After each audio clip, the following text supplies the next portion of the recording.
সততার পুরস্কার ইসলামিক গল্প। তোমরা সবাই গল্পটা শুনে যাও, মানে মনটা ভালো হয়ে যাবে।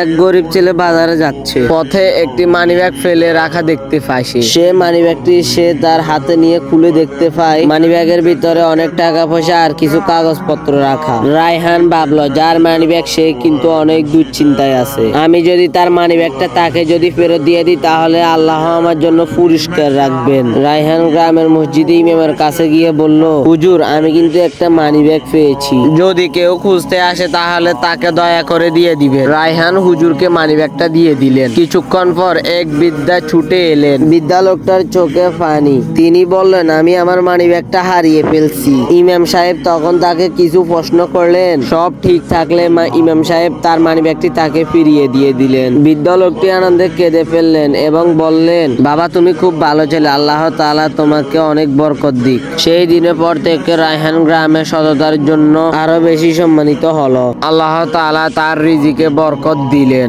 আর সে জীবনে কখনো অভাব দেখেনি। আর শুনো গাইজ, সততা কিন্তু সবসময় কল্যাণ বয়ে, আর আল্লাহ তাআলা কিন্তু ন্যায়ের পথ অনুসারীদেরকে সবসময় ভালোবাসে। তো গাইজ, আমি কিন্তু টিকটকে নতুন, সবাই মিলে কিন্তু আমাদের সাপোর্ট করবা। এন্ড টিকটক দেখে থাকলে প্লিজ সবাই মিলে ফলোটা দিয়ে দিবা, আর ইউটিউব দেখে থাকলে কিন্তু সবাই মিলে মানে সাবস্ক্রাইবটা করে দিবা প্লিজ। মানে সবাই চ্যানেলটাকে সাবস্ক্রাইব করে দাও। Okay bye. আর কিন্তু পরে গল্প আনতে তোমাদের কিন্তু আমি অনেক সুন্দর সুন্দর ইসলামিক গল্প দিবার ট্রাই করতেছি, বাট পারতাছি ইনশাআল্লাহ চেষ্টা করবো। এন্ড তোমরা সাপোর্ট করলে সবই হবে। Bye bye.